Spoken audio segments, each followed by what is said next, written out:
everyone. Welcome to the Horror Room. I'm Travis Bruce, and today we're doing an indie horror spotlight. Today, I have with us, he's an artist. He does animation, music, a little bit of everything in the horror arts realm. I have with us Aleco. Aleco, welcome to the Horror Realm. What up? How's it What's up? going? Good, Happy to man. be here. Glad to have you on, man. Glad to have you on. Now, listen, so you're a horror artist. Tell us a little bit about your work. Okay, a lot of my work dives into, I would guess you would call religious torment. I grew up in the Bible Belt of South Mississippi, former PK, pastor's kid.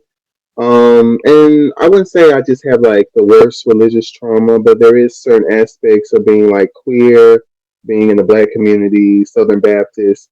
There's a lot of different things that I resonate with horror. And so a lot of my work just goes into the depths of like different things involving trying to navigate religious trauma. And then also just like the different types of ways we think of like humanity. I really love focusing on humanity, our contradictions, our hypocrisies, um, just what makes us us. I just find it interesting and scary. Yes. And speaking of someone who grew up in Bible Belt, I grew up in North Carolina in the South. So I went to Oh church yeah. probably way many 2 days. I mean, my grandmother was a pastor, and I went to church like it Oh seemed like yeah. every single day. Youth ministry. I was a trustee. I was, in the men's choir. It was just like, Yeah. I was huh. about to And say I like, was about to ask about the choir. Yeah. yeah, yes. And at a young age, I'm telling you, that can scare a child away from religion when you push them so heavily into it. Yeah. And just certain ways that you're taught about like hell. You're taught about the different issues of the world. It is like very traumatic. I think when you're a kid, you're not going to question it. But I kind of look back and I'm like, that's crazy that you told Yeah. me if I celebrated like Day of the Dead that I was like worshiping demons. Like I just wanted some candy, but okay. Yeah. Right. because I mean, I just wanted. because as an adult, I'm like looking at it back. Oh my god, is like I consider myself. I don't consider myself a Christian. I say that I follow Christianity because being a Christian, a lot of people say they're a Christian, but they're out there sucking dick, they're out there fucking, they're out there doing Right. everything that you're not supposed to be doing. But they say, well, I can just repent. It doesn't work that way, I don't think. I mean, if Mm, it doesn't work that way, that you can to be a Christian, it's you almost perfect. right. Right. I think the problem with religion in general is that it tries to be the tool to measure morality. But morality in itself is subjective because morality has to deal with what we do in our societies. And us being human beings are already naturally complex and multifaceted. And so to try to find a religion that's not even really based in something that you can really prove to everyone simultaneously, like it's not really something that everyone knows for a fact, and trying to use it and say, well, this is how you are supposed to do Yeah. this, and this is how you're supposed to be good and bad. It never works. But I Mhm. do understand why people go to religion. It does help people. It is proven to give people a better look in life. But it's just there's no way to.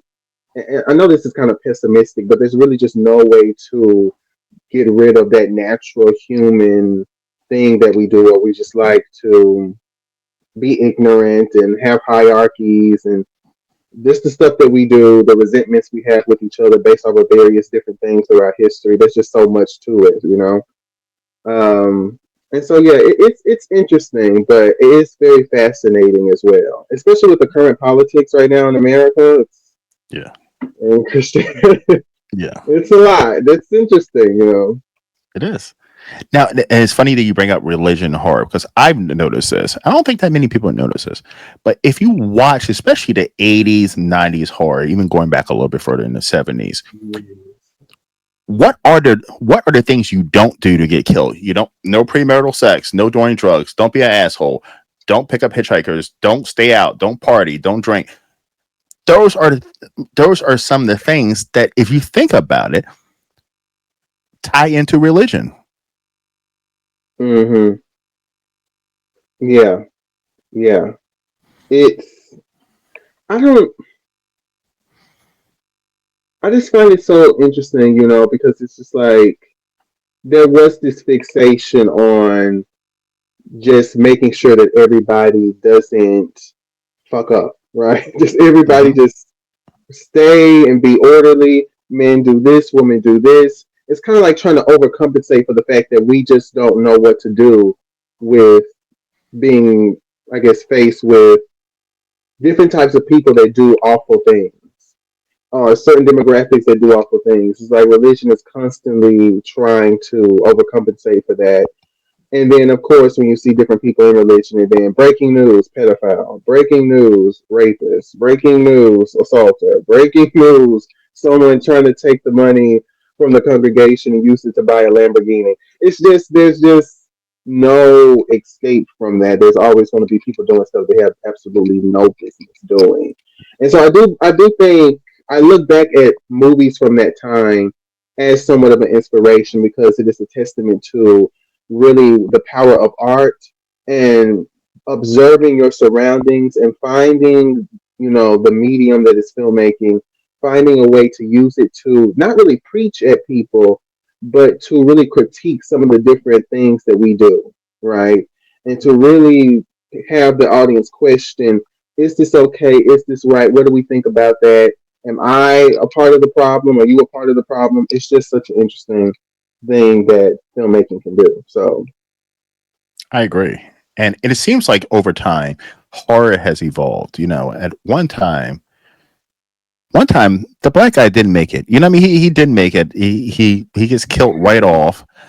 And they've kind of fixed that a little bit. You know what I mean? At least he's like the middle guy. He's like the third or fourth. yeah, Black. I really credit. I don't know.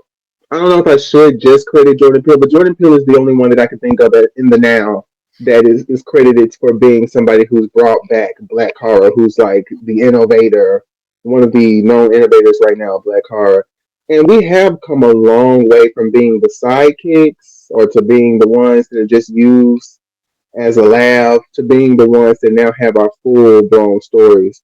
I think with the most recent film I could think about with Ryan Coogler, I don't know if you really think of it as a horror. Have been kind of feeling some type of way when people are saying Sinners isn't just a horror, even though I understand what they're saying. But I can understand like this. I guess I can see the way we've evolved, but at the same time, like you said, it's not a lot. It's not like monumental because we're still having to deal with what I call like racial programming, where if you look at the horror genre in general, it's still white. Most art in general is still white. So, But have you noticed in the horror genre, they have replaced the black character with the biracial character? The biracial character is now the black character. Like you don't see an actual black actor or actress in the movie. They, boom, biracial or racially ambiguous. That's the new yeah, black character. yeah. A lot of people that I follow have seen it. A lot of artists have talked about it. Again, it's a part of racial programming. I just made a video on one of my TikTok accounts where I talk about black commentary, where Spike Lee was left a whole. He didn't do any other post. It was one of the posters that was made for Haley Steinfeld, right? Because her character is supposed to be, I believe, an octoroon during that Hmm. era of the Jim Crow, and she was white from our modern day of looking at it, but back in the day she was black. That's how it worked. Well, he had highlighted her picture. She's a vampire. It's the whole thing, and basically said that's a sister. And people in the comments was like, she was a good actress, but she's not a sister just because she did this. And he was just like, I don't care. She a sister. She black. I think that from what I've seen, from looking at even early film directors like Oscar Mycox, basically, I believe he's noted to be one of the first black directors. I don't know if I'm saying his last name correctly, but it is Oscar Mycox. He was based in Illinois. And I've seen some of his films, right? This from silent film era when they were transitioning to sound films. And even then, where he was showing dark skinned women, there still was this thing where you could tell that light skinned women were being highlighted. I guess what I'm trying to say it's at the root of cinema itself. And unfortunately, it is not just white people that are pushing it out. Unfortunately, it is black people that are also creating that particular type of narrative and perpetuating that out into our films and our TV shows. And I could kind of, sympathize with it, understanding not being someone who hasn't been in the industry and not knowing the full ropes of it, and say, hey, when they sit there trying to hold you down and you trying to give representation, everybody got to eat, we trying to do this. But it gets to a certain point where I do believe, as unfortunate as it is, blackness is inherently political in the United States of America. And so when you are a black director, regardless if you don't want to acknowledge race or not, it's going to be there. And so I think that if you are somebody who's a black man, black woman, queer, straight, whatever, you should understand that you have a duty in a way to make sure that you know what is this going to represent for us, how is that going to represent for the community, what does this mean in the grand scheme of things, what is the purpose of this particular person being in this role. I've seen it in things that aren't even in horror, where they had the actor for, what was his, I forgot that film, it was on Netflix. What the hell was it? It was something Ridge, something. You know the actor I'm talking about, Aaron Pierre, the Mufasa guy, Aaron Pierre. Is that his Oh name? yes, yes, yes, yes, yes. Yeah. Hmm. And first of all, it was a movie. I believe it's a TV show. It was supposed to be for Green Lantern, and he was Hmm. supposed to be playing Green Lantern. And Green Lantern is a dark skinned guy. I think Hmm. it was created by white people, but it was DC. Yeah. a dark skinned guy. Yeah, DC, dark skinned guy on purpose. The creator said that it was supposed to be dark skinned for the commentary of the character, and yet they still decided to make him a light skinned man. And I just wanted to put that in there as an example, because we're so used to looking at colorism off of the basis of, women and the way that women are presented in cinema, because of just how much you can go far back and look at that particular issue. But even men are being affected by it, and they're trying to say it's a form of representation. It's just really unfortunate to see that happen. I think that, like I said, there is an aspect of racial programming. They call it nowadays, off of Twitter. They call it low racial self esteem. That's the new thing to say. But then it's also just like, I believe this thing that a lot of academics have been talking about, even people in their own communities have been talking about, where it's just the psychological things that happen when you are a Black American or a Black person living in, America. Yeah. There is this thing that happens generationally that kind of weighs on your psyche, that even if you are somebody who uplifts blackness, uplifts black liberation, black art, you still have to navigate with some of the subconscious things that are happening, where you may accidentally uplift whiteness, or you may be somebody who uplifts blackness in this way, but then uplifts white supremacy or anti-blackness in that way. And so it's a very, complex thing to think about. But I have noticed that in every genre, they are doing Yes. that now. 100%. It's crazy. Sorry for the rant, but it's just, Yeah. I'm very, No. I get No, so, it's good. Because I'm gonna add on that yeah, to that. Like, I listen. I enjoy Get Out. I think. Listen, I appreciate Jordan Peele as a horror filmmaker, but my biggest criticism of Jordan Peele's films is, and this is a lot of horror. Black people don't act like that. Black people don't talk like that. Black people don't make decisions like that. And even as a black filmmaker, it's almost like his characters do not do a great job of representation of actual black people. Like, black people are not, if some aliens coming, they're not going to be like, well, let's go ahead and put some cameras up and wriggle. That's not going to happen. Like, and it's just the representation is off. yeah. It makes you wonder, because I do think often, I guess, creative liberties. I do wonder, I loved No, I really did. I loved it for just the mastery of, like, filmmaking in itself. You can really tell he knows his stuff. But I do kind of agree with what you're saying, where he was like, that character kind of fell off, or maybe that was a little bit forced, especially with Kiki Palmer's character. All Yes. right, I haven't been around a lot of lesbians. But the ones Yeah. I've been around, it's like they don't really act like that, right? Mm-hmm. It's different ways that they act, But I still think that he is important for cinema. I do think he is important for what he represents. I often feel that with being a black person, it's difficult to have the spectrum, is what I call it. With white people, you can have a shitty film that's not going to be detrimental to all white films. I've always said it. It's not white films; it's just films. It's not white cinema; it's just cinema. It's not white art; it's just art. Right? They've made themselves the default through colonization, white supremacy, anti-blackness, all these other different things.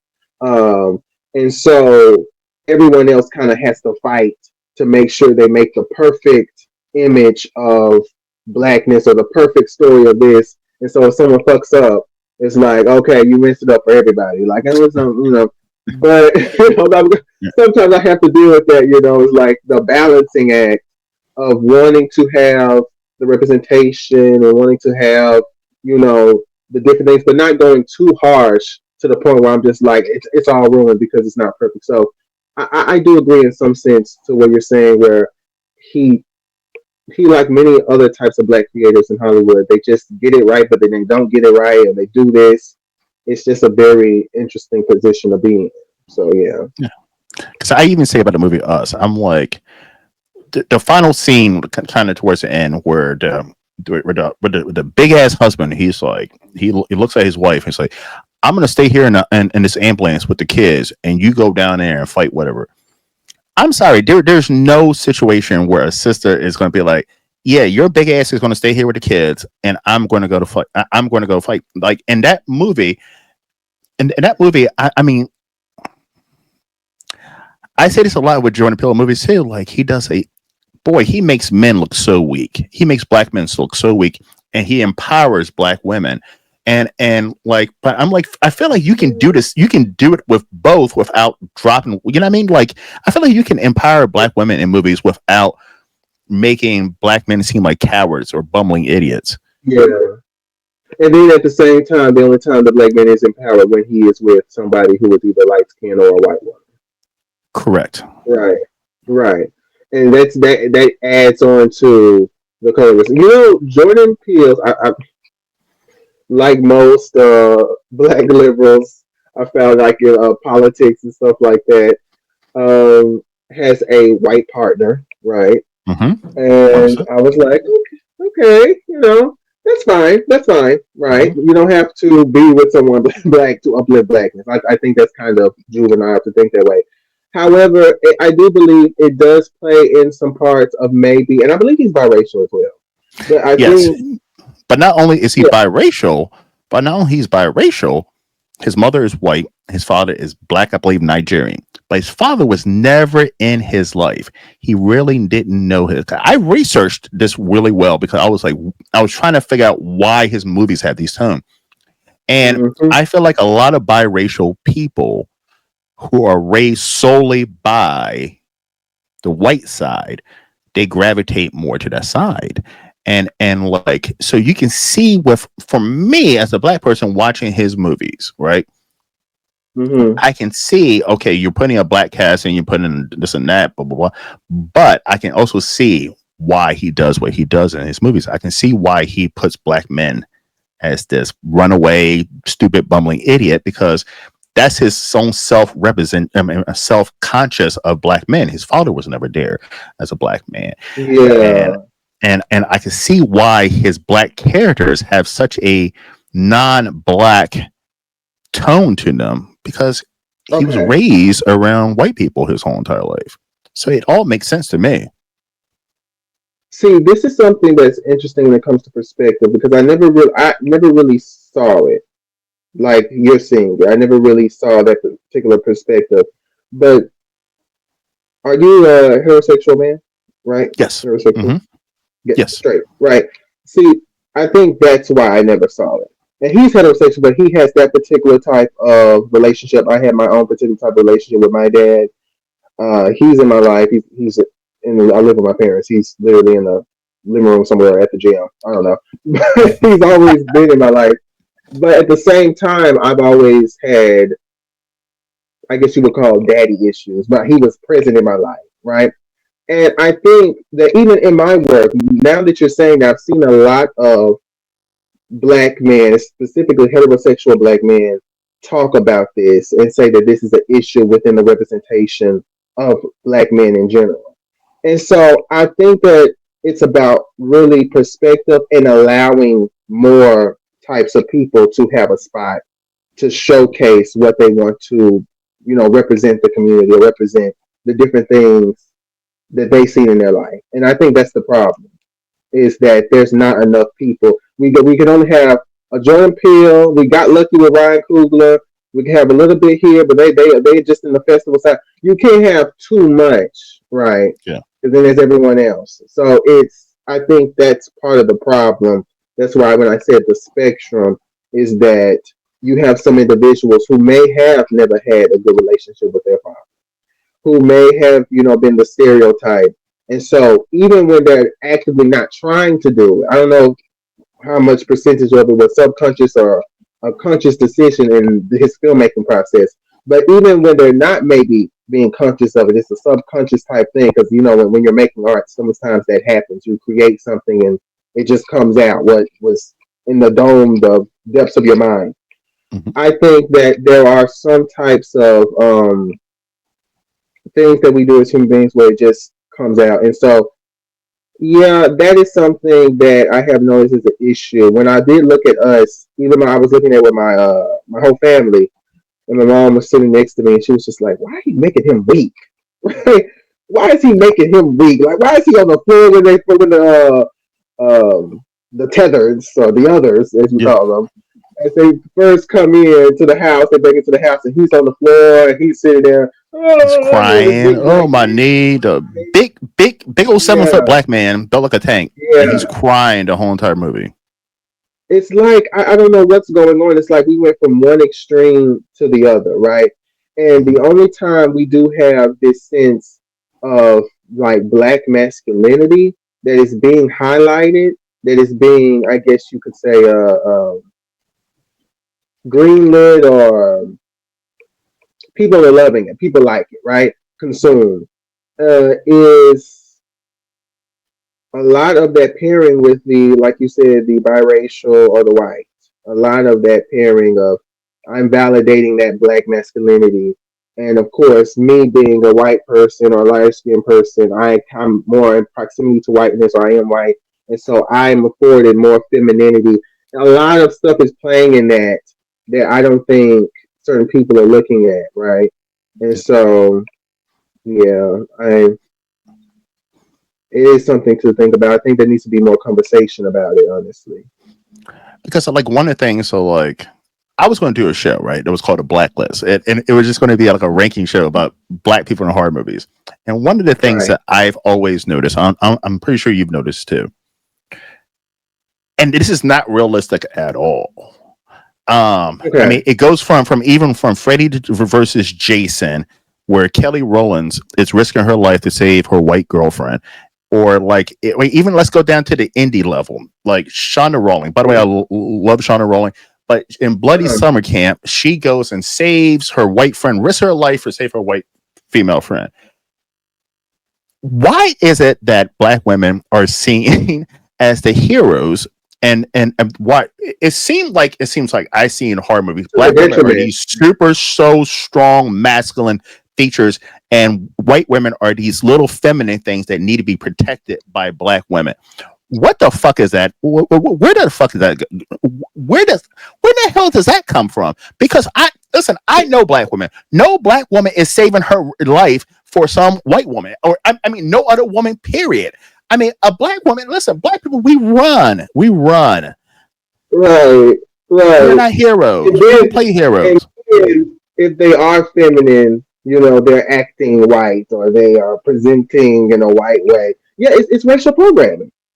That's what I call it. That's what I call it. It's racial. They are programming people racially, or using race in a way where it's like you are supposed to be in a particular type of position. So even if the black woman is strong, it's at the detriment of her. No, we don't even know what's going on with her, what's happened to her. We're just saving this white woman because she's going through so much, right? And it makes me frustrated, right? Because I often think, especially with these diaspora wars, you know about the diaspora wars that are happening, the Black Americans versus the, it's a whole thing on social media, Black Americans versus Africans versus Black Americans, whole thing. But I really I wish we did have a better connection as Black Americans and Black people in America with people from Africa, because then we would have more space and more infrastructure to tell actually stories where the Black women do not have to be strong, and then the Black man is weak and he's on his legs and he ain't got nothing, and everybody can, like, we can have, you know, more. There could be more, a variety of things.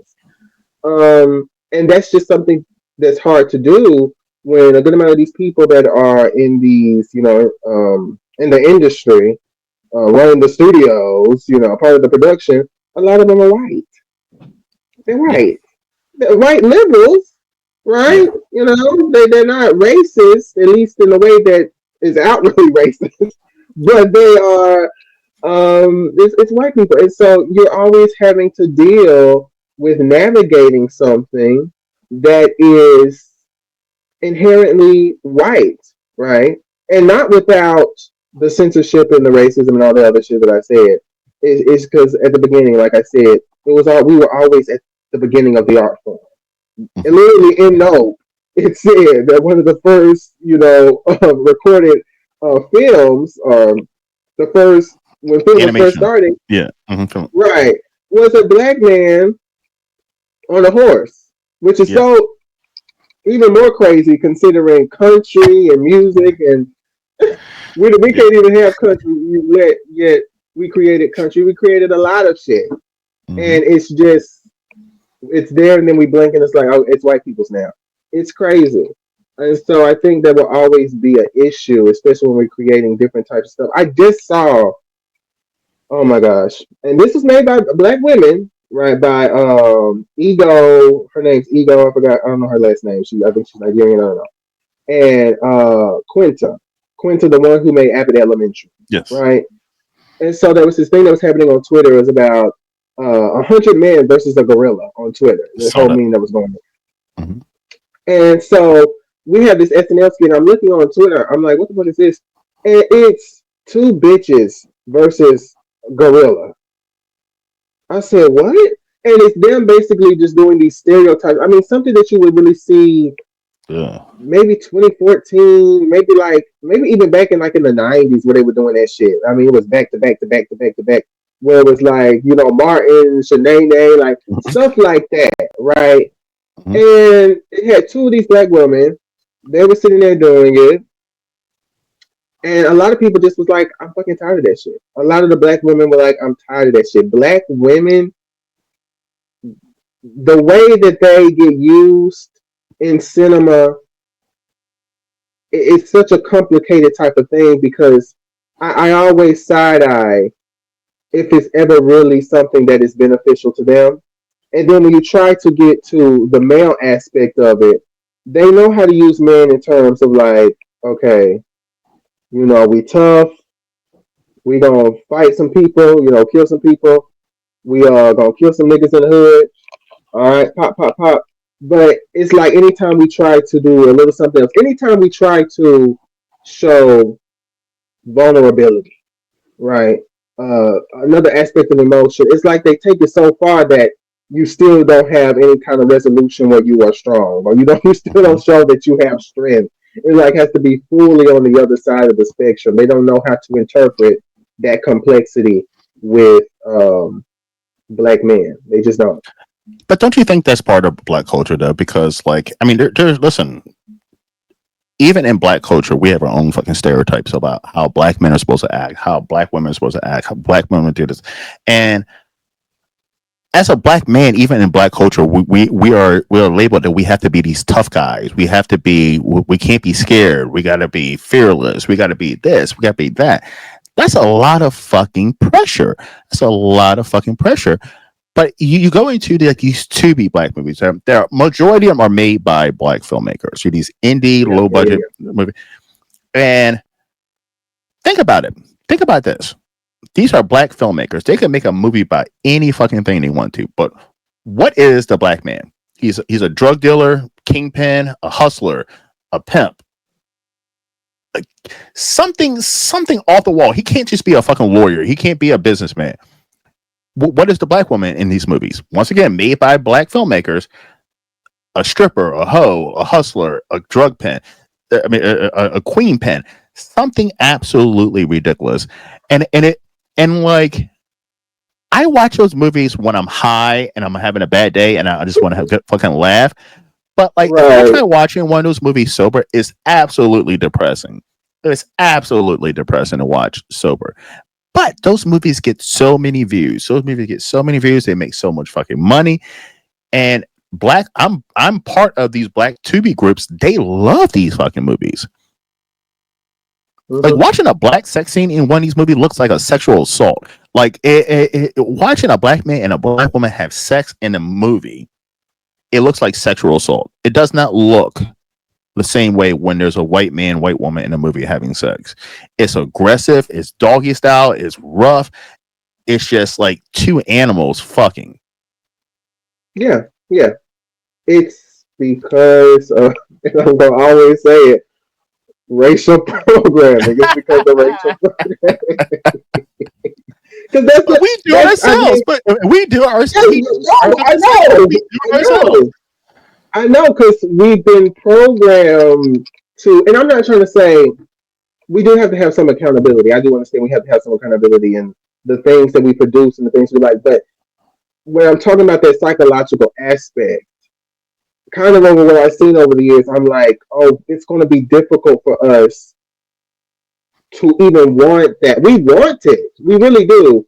But it's difficult for black people to really not want to crave what we've just always known. It's just always been cemented within our cinema. We've had different types of films that are avant-garde, like the film that I'm working on now, hand-drawn film, sitting there doing hand-drawn animation in the digital age of AI. It's difficult to be seen. It's difficult to have any of your work heard. And the ones that do see it, maybe the hippie white people or certain privileged black people that have been in these art spaces that are kind of word of mouth or gate kept in certain elitist, high prestigious communities or whatever, right? We have the opportunity for black people to see more prestigious film, more experimental films. Because I've noticed, being somebody in horror and then also somebody who loves animation, that a lot of it is just white. And it's not because the white people are the only ones creating these things. It's not because white people are the only ones creating these stories.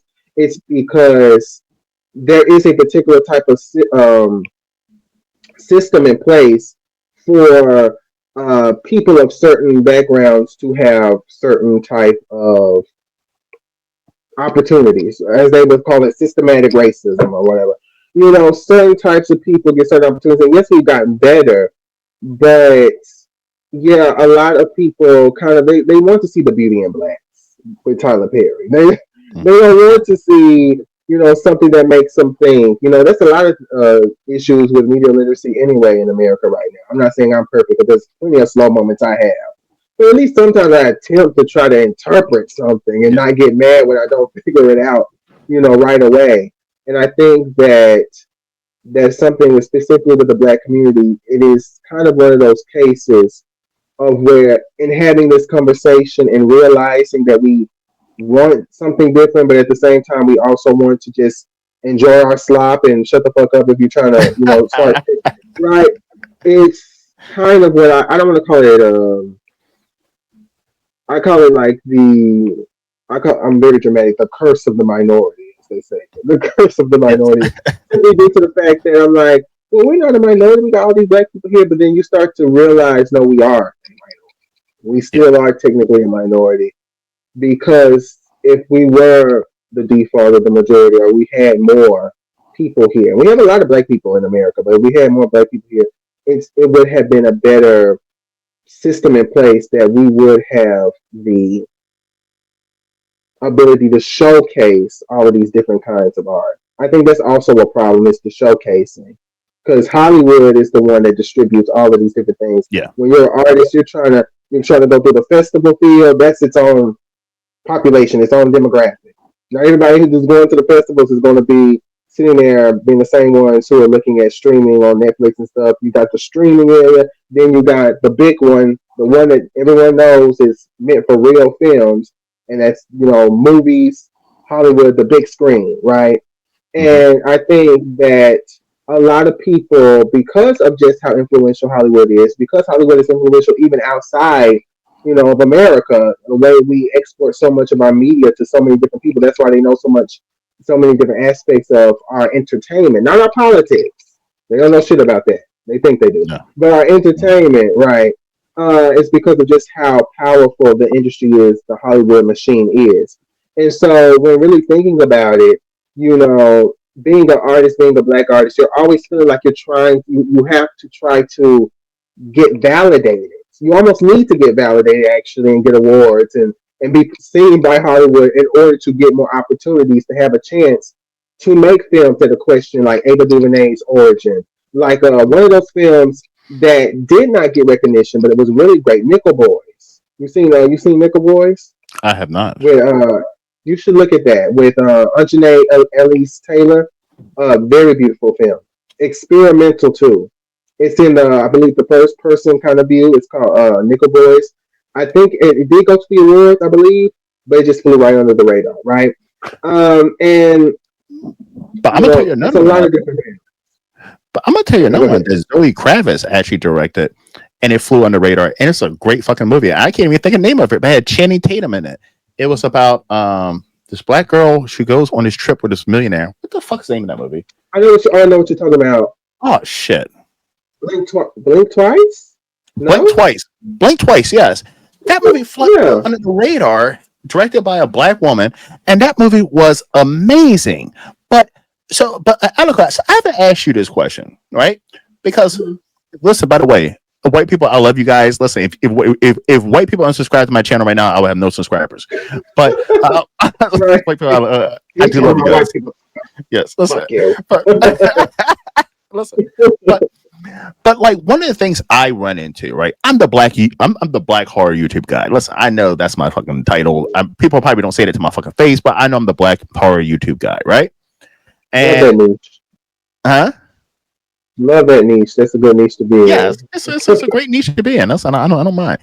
But like, um, one of the thing is too, like I am a part of a lot of these black horror YouTube groups, I mean Facebook groups and so forth. And like I'll try to share some of my stuff. Hey, because I'm thinking that I'm gonna get support from other black horror fans, creators. And they're like, no, nigga, don't post those shit and that's spamming my shit, this and that. But I go into the white groups and they are so welcome. Is that something that you have experienced as a black horror creator? That you get that fucking backlash from black people.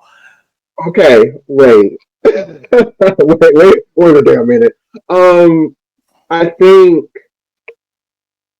I, I, I want to be careful on the general in that. That's your experience. I want to be That's careful my because I don't experience. want to That's make my it seem experience. like yeah, Yes, that's that my all experience. black people are you're No, right no, no, no. So because it's the groups that I've been in, no, I'm saying Facebook groups I've yeah, I been in. know the Yes. groups that you've been in. Yeah, Hmm. I know that some. Uh, I know that in some spaces that have white people, I'm trying to be. Yeah. I know that some spaces where white people like low budget filmmaking and stuff like that, they're kind of like they kind of do the same thing where it's like get this shit out of here or don't ask for handouts. Fund your own film. There's a lot of negativity right in that. The thing with black folks, right? We're a minority, and so what the things we talk about is somewhat different in terms of just how much we feel like we got to get it out. I've been around where it's majority white. They be having some conversations. I'm like, they don't seem like they're taking it serious. You go to art school, some of these privileged people, and we got black Mhm. people and Hispanic people and Asian people who are privileged, people who are from out of seas who are privileged. I went, but still, there's this somewhat carefreeness of it all. It's like, I got it. With black folks, there is this feeling of pressure, kind of, where it's like you do feel like in order to solidify yourself as a successful artist, You got to work 10 times as hard. You got to work Mhm. 20 times as hard. And so it's very much this need to be perfect. You have to be perfect. You don't have to be perfect, but you got to be perfect.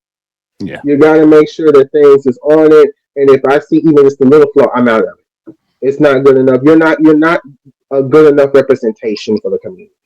You have to be so good that it's like, hell yeah, we're gonna put this on the top of the page. We're gonna sit there and add some directors. We're gonna support you, but you have to be like the best of the best, right? And that's with art in general.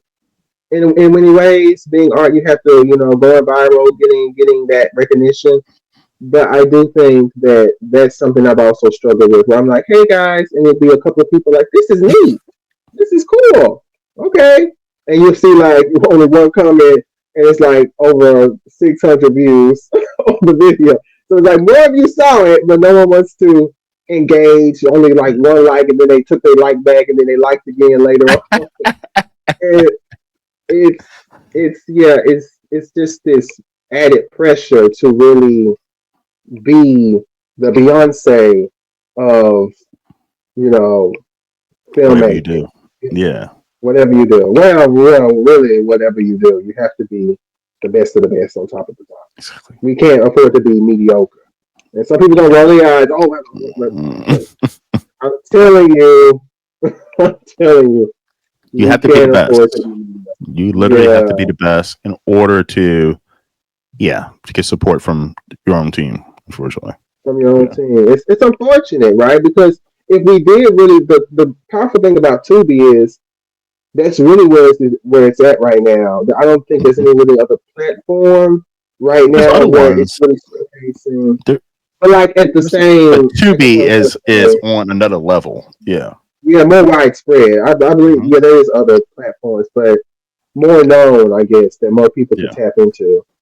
Where it's showing like low budget, zero budget, medium budget, high budget, black films. It's great in that regard.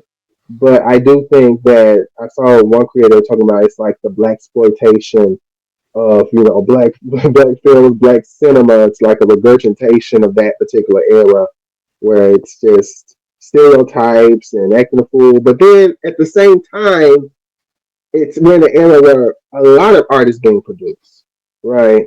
Hmm. A lot of art is being produced, right? Even before AI, technology is like 24/7. Somebody just posted something right now as we speak. There's just more and more art being shown, whether it's real, not real, this or that, and so it's competitive. It's very It is. competitive. Um, yeah, it's crazy. It is, man. All right, listen. Let's talk a Mhm. little bit about what your work. What are you working on right now? Okay, so this is an experimental film. It's called Jamie. The synopsis is that a friend and the ex uh, found out that Jamie has gotten murdered, and they're basically questioning each other on who did it. Starts off as a murder mystery, and then it quickly dissolves into absurdism, absolves into them trying to navigate the world because every time they try to reconnect, every time they try to figure out different aspects of themselves, something keeps stopping them. Something keeps taking them off their tracks, right? And so it is an experimental horror film. It goes from hand drawn animation to digital animation. It's basically a amalgamation of mixed mediums. Um, and I've been working on it for about a year. It came off of my first short film where I was experimenting with rotoscope animation, Bleeding Rainbows. It's on my YouTube channel. And it is basically Bleeding Rainbows was some of the same things that I talk about queerness, black queerness, because black queerness is important, right? That's a whole subculture of black culture that gets ignored. And it talks about religion, of course, and so many different aspects of specifically the rapture.